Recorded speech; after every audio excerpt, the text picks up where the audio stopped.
السلام علیکم. خیریت سے ہو بچے سب؟ امید ہے آپ سب اچھے ہیں. بڑی پیاری نظم ہے، مختصر سی ہے، چھوٹی سی ہے، لیکن بڑی خوبصورت ہے. صبر کا پھل آپ نے بہت سنا ہے، صبر کا پھل میٹھا ہوتا ہے، میٹھا ہوتا ہے. سنا ہے نا؟ صبر کے بارے میں بہت قصے سنے ہیں آپ نے. ہاں بچوں، صبر کا نا ویسے بہت سارے مطلب ہیں. ہاں لیکن صبر کا ایک مطلب آج ہم اس نظم سے سمجھیں گے. جی ہاں، یہ نظم بڑی پیاری ہے. آپ کو ایک پیڑ نظر آ رہا ہے، دیکھ رہے ہیں نا آپ؟ جی ہاں. تو کہتا ہے شاعر، امرودوں پر لدے پڑے ہیں گدرائے پھل ہفتے بھر سے، جب موقع دعوت دیتا ہو بندہ کیوں کھانے سے ترسے، کیا کہتے ہو بھائی جان. ایک لڑکا دوسرے لڑکے سے بول رہا ہے. کہتے ہیں آگے، املی کی نیچی ڈالی پر جھول رہے ہیں 5 کتارے، خربوزوں کی میٹھی خوشبو چیخ رہی ہے آرے آرے، کیا کہتے ہو بھائی جان. اپنا رستہ دیکھ رہے ہیں 8 شریفے آنکھیں پھاڑے، اس چھوٹے تالاب کے اندر کوکا بیلی اور سنگھاڑے، کیا کہتے ہو بھائی جان. ہم بھی ہاتھ بڑھا سکتے ہیں. دوسرا بھائی بولتا ہے ہم بھی ہاتھ بڑھا سکتے ہیں، آگے دیکھیں کیا ہوتا ہے. قول مگر سچا ہے یہ بھی، صبر کا پھل میٹھا ہوتا ہے، کیا کہتے ہو بھائی جان. مظفر حنفی کی یہ نظم ہے. اس نظم کا مطلب اب سمجھنے کی کوشش کرتے ہیں. آپ نے دیکھا نظم کی شروعات ہوئی، 2 بچے ہیں جو پیڑوں پر باغ میں پہنچے ہوئے ہیں، پھلوں کا باغ ہے، اور وہاں پہنچ کر امرودوں پر ان کی نظر پڑی. انہوں نے دیکھا کہ گدرائے پھل تھوڑے تھوڑے پکے ہوئے، آدھے پکے ہوئے، آدھے کچے پھل جو ہے وہ امرودوں پر تقریباً 1 ہفتے سے لدے پڑے ہیں. امرودوں کے پیڑ کو بھاری کر رکھا ہے، لدے پڑے ہیں، بھرے پڑے ہیں. اور وہ کہہ رہا ہے بچہ کہ جب موقع دعوت دیتا ہو، یہ تو موقع خود ہمیں بلا رہا ہے. موقع کہہ رہا ہے لدے پڑے ہیں، آؤ توڑو توڑو ہمیں توڑو. تو بندہ کیوں کھانے سے ترسے؟ لیکن ابھی وہ آدھے کچے ہیں، آدھے پکے ہوئے ہیں. یعنی آدھے کچے آدھے پکے ہونے کا کیا مطلب؟ کہ ان کا جو مکمل ذائقہ ان کے پروردگار نے اس میں ابھی ڈالنا ہے. کون پکا رہا ہے پیڑ کے اوپر کچے پھلوں کو؟ اللہ تعالیٰ پکا رہے ہیں، خدا پاک پکا رہے ہیں. تو وہ جو ذائقہ، مکمل ذائقہ پکنے کے بعد والا ہے، وہ ابھی اگر بیچ میں توڑ لیا، ابھی اگر لالچ میں آ گئے، ابھی اگر جلد بازی میں آ گئے، تو وہ ذائقہ نہیں مل سکے گا. املی کی نیچی ڈالی پر، املی کی نیچی جو سب سے نیچے ڈالی ہے، اس پر 5 قطاریں، 5 کچی کچی املیاں جو ہے وہ جھول رہی ہیں. اور اسی طرح خربوزوں کی میٹھی خوشبو آ رہی ہے اور وہ چیخ رہی ہے آؤ آؤ آؤ ہمیں لے جاؤ. اسی طرح اپنا رستہ دیکھ رہے ہیں 8 شریفے آنکھیں پھاڑے.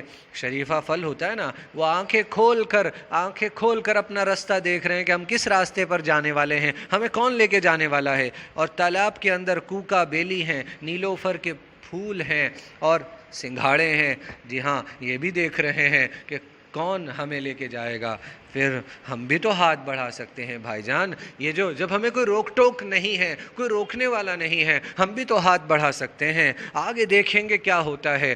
لیکن پھر خود ہی کہتے ہیں کہ یہ قول، یہ کہاوت، یہ بات بھی تو بڑی سچی ہے کہ صبر کا پھل میٹھا ہوتا ہے. کہ اگر ہم ابھی تھوڑا سا رک جائیں اور ان امرودوں کو پورا پکنے دیں، تو جو پورا پکنے کے بعد امرود حاصل ہوگا وہ کتنا میٹھا ہوگا، وہ کتنا لذیذ ہوگا، اس کا ذائقہ کیا عمدہ ہوگا. اور اگر املیوں کو پورا پکنے دیں، اسی طرح شریفوں کو اگر پورا پکنے دیں، اور اگر ابھی بیچ میں توڑ لیا تو ان کا سارا ذائقہ خراب ہو جائے گا، سارا مزہ خراب ہو جائے گا. آپ غور کریں، کچی آمی کا معنی اپنا الگ مزہ ہے، لیکن کچی آمی پکے ہوئے آم کا کیا مقابلہ کر سکتی ہے.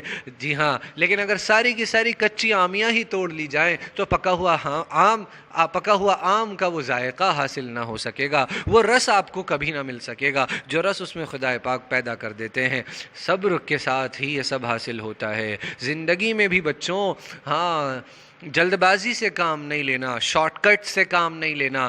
ہاں جیسے ہمارے مان لو بڑے بھائی ہیں، کام نہیں چل رہا تو بھائی شارٹ کٹ، یہ ایسا راستہ چن لوں، یہ راستہ چن لوں، جی ہاں یہ کر لوں، وہ کر لوں، اور اس طرح غلط راستے پر بہت سے لوگ چلے جاتے ہیں جلد بازی کے چکر میں. دیر ہو رہی ہوتی ہے تو کیا کرتے ہیں، جلد بازی کے چکر میں غلط راستوں پر چل بیٹھتے ہیں کہ ہاں کسی بھی طرح آ جائے ہمارے پاس پیسے آ جائیں، چاہے چوری سے آ جائیں، چاہے کہیں جوا کھیلنے سے آ جائیں. توبہ توبہ کیسے گندے برے کام ہیں. لیکن بچوں یہ جلد بازی اور لالچ سے پیدا ہوتے ہیں، لالچ ان کی طرف لے کے جاتا ہے. اسی طرح لالچ کی جو دوسری چیز ہے صبر. اللہ تعالیٰ نے ہم کو جو دیا ہے اس پر صبر کرو، آنے دو، وقت آئے گا حالات بدلیں گے، آنے والے وقت میں تکلیفیں ختم ہوں گی. یہ کچے آم پکے ہوئے آم بن جائیں گے، یہ کچے امرود پکے ہوئے امرود بن جائیں گے اور مکمل ذائقہ حاصل کر لیں گے، اور یہ جو پریشانی ہے یہ دور ہو جائے گی. ان اللہ مع الصابرین، کہ خدا پاک اللہ تعالیٰ صبر کرنے والوں کے ساتھ ہے.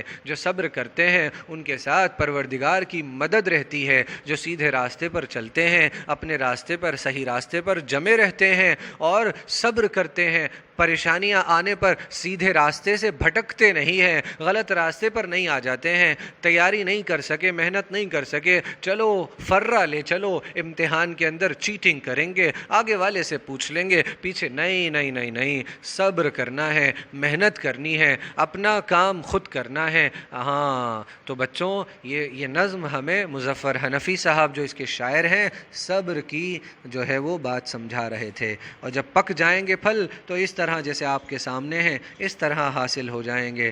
تو یہ ہے کہ صبر کرنے والوں کے ساتھ اچھا معاملہ ہوتا ہے. اس نظم کی خوبی یہ ہے کہ اس میں بچوں کی ایک خواہش کو بہت آسان زبان میں پیش کیا گیا ہے. عام طور پر بچوں کے اندر جلد بازی زیادہ ہوتی ہے، اسی لیے بچپن سے جلد بازی کو ختم کرنا ہے، صبر کی عادت ڈالنی ہے. باغ میں پھل دیکھ کر اسے کھانے کی خواہش ہونا فطری بات ہے، نیچرل بات ہے. لیکن باغ اگر کسی اور کا ہے تو ہمیں اس باغ کے پھل توڑنے کا کوئی حق نہیں ہوتا. بچوں ایک اور پیغام یہاں پر ہے کہ اگر باغ کسی اور کا ہے تو بنا اجازت اگر ہم نے پھل توڑ دیا، دیکھ کر تو جی للچائے گا لیکن چوری کہلائے گی. کیا کہلائے گی؟ یہ چوری کہلائے گی، کیونکہ باغ کا مالک کوئی اور ہے. جس طرح کسی کے گھر میں سے سامان لے لینا چوری ہے، اسی طرح کسی کے باغ میں سے کوئی پھل توڑ لینا، پھول توڑ لینا چوری ہے. تو بچوں یاد رکھو کہ اگر ہم صبر کریں گے تو کچھ دنوں بعد اس باغ کا پھل ہمارے سامنے بازار کے اندر آ جائے گا، پک کر آ جائے گا. پھر ہم بازار سے اس پھل کو حاصل کر سکتے ہیں. ہمارے والدین اس پھل کو لے کر آتے ہیں نا گھر پر، تو صبر سے کام لینا ہے. جی ہاں، ہمیشہ صبر سے کام لو. نظم میں کن پھلوں کا ذکر کیا گیا ہے؟ چھوٹے تالاب کے اندر کیا ہے؟ اس شعر کا کیا مطلب ہے؟ قول مگر سچا ہے یہ بھی، صبر کا پھل میٹھا ہوتا ہے. امرود، املی اور شریفہ پھلوں کے نام ہیں. کسی شخص، جگہ یا چیز کے نام کو بچوں کیا کہتے ہیں؟ اسم کہتے ہیں. کسی چیز کا نام ہو، آپ کا نام، پنکھا، ڈیسک، بوتل، پین، چابی، دروازہ، یہ سب نام ہے. آگرہ جگہ کا نام ہے. امن، انس، یہ لوگوں کے نام ہیں. تو کوئی جگہ، شخص کا نام ہو، جگہ کا یا چیز کا، انہیں کیا کہتے ہیں؟ اسم کہتے ہیں. 5 ایسے جملے لکھیے جن میں کسی اسم کا استعمال کیا گیا ہو. اسم، کوئی سے بھی نام لے کر 5 کیا لکھیے آپ؟ جملے لکھیں گے. ترتیب سے لکھنا ہے بچوں، سیدھا کر کے لکھنا ہے.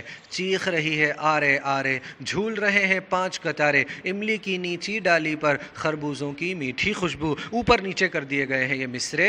ایک لائن کو بچے مصرع کہتے ہیں، اور 2 مصروں سے مل کر ایک شعر بنتا ہے. 2 مصروں سے مل کر، 2 لائنوں سے مل کر ایک شعر بنتا ہے. کر لیں گے، اس نظم کو زبانی یاد کریں. ٹھیک ہے، شکریہ.